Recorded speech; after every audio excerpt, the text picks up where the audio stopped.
ওরা সত্যিকার অর্থে ইসলামকে লালন করে না, ওরা নবী পাকের বিরুদ্ধে অবস্থান করে।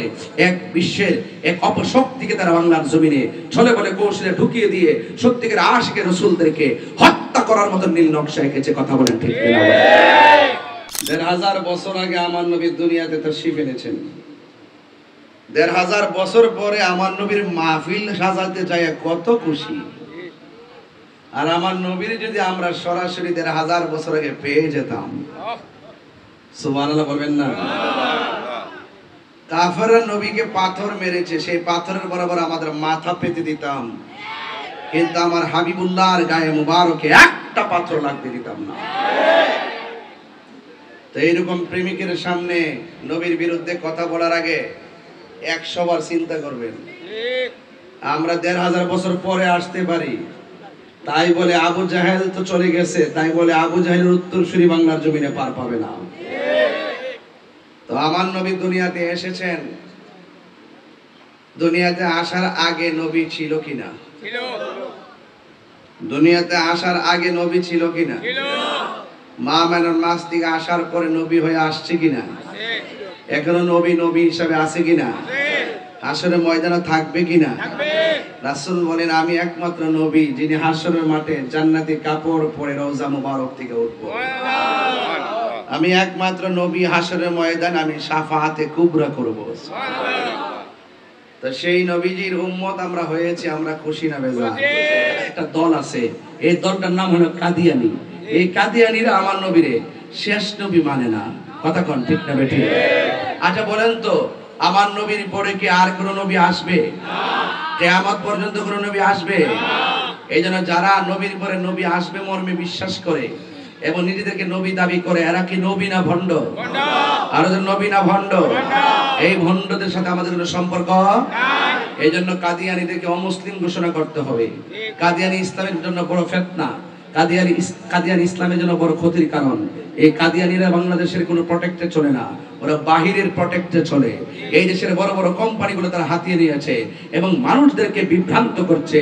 ওরা সত্যিকার অর্থে ইসলামকে লালন করে না, ওরা নবী পাকের বিরুদ্ধে অবস্থান করে।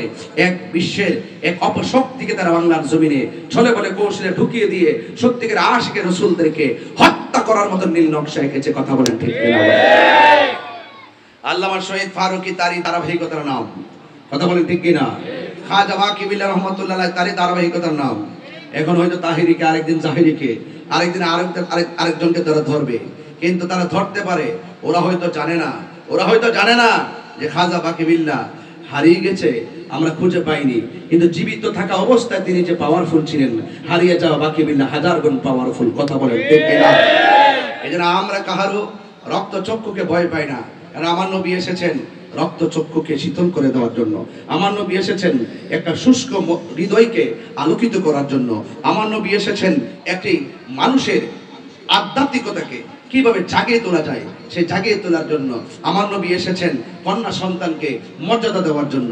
আমার নবী এসেছেন অন্ধকারকে দূর করে ঘরে ঘরে আলো পৌঁছে দেওয়ার জন্য।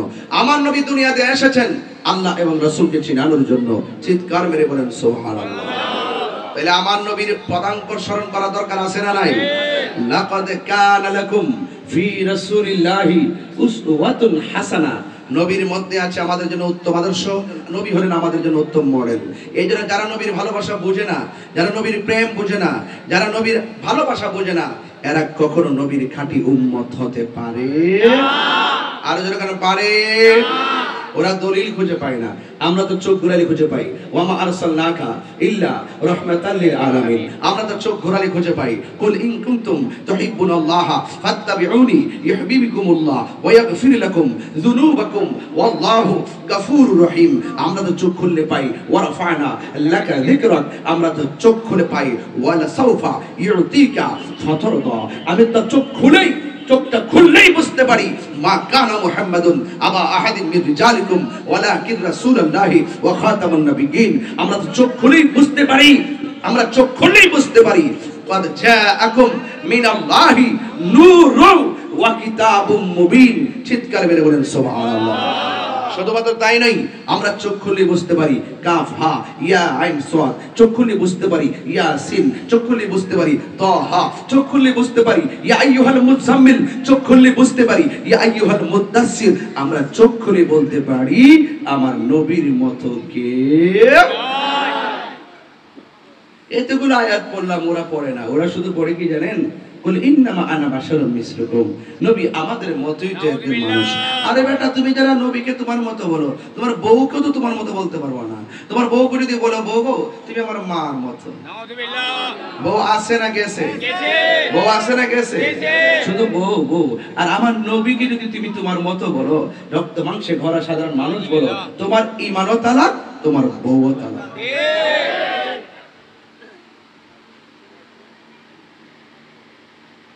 ইমানের দাম কম না বেশি? আরো বড় করে, ইমানের দাম কম না বেশি? সৃষ্টি জগতে নবীর, সৃষ্টি জগতে আমার নবীর সাথে কাহারও তুলনা আছে? আরো বড় করে তুলনা আছে? নবীর সঙ্গে যারা তুলনা দিবে তারা প্রমাণ করতে চায় নবী মানুষের ঘরে আসছে, নবী মানুষের মাধ্যমে আসছে, নবী মানুষের ঘরে হয়েছে। ওরা দলিল দিতে চায়। আরে বোকা, ও বোকা, তুমি যে বলো মানুষের ঘরে মানুষ হয়, ছাগলের ঘরে ছাগল হয়, গরুর ঘরে গরু হয়, আম গাছে আম ধরে, জাম গাছে জাম ধরে, তেঁতুল গাছে তেঁতুল ধরে। তোমার কাছে আমি প্রশ্ন করতে চাই, মানুষের ঘরে যদি মানুষ হয় তাহলে আদম নবীর আব্বার নাম কি?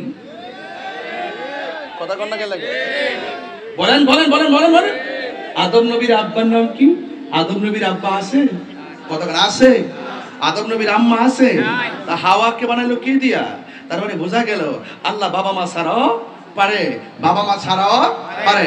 এবার যদি বলি যে বাপ মা ছাড়া সন্তান হয়, বাপ মা ছাড়া তো সন্তান হয় না, তাহলে ঈসা আলাইহিস সালাম কিভাবে হলো মারিয়ামের ঘরে? তাহলে ঈসা আলাইহিস সালামের আব্বার নাম কি? আছে? আছে?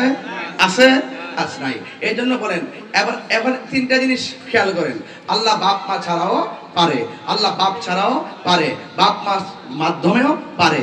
এখন আসো, তুমি যেইভাবে মার ঘর থেকে 10 মাস 10 দিন থেকে এসেছো, তোমার মা তো পেট ভারী হয়েছে, মা মেনার কি সেরকম পেট ভারী হয়েছে?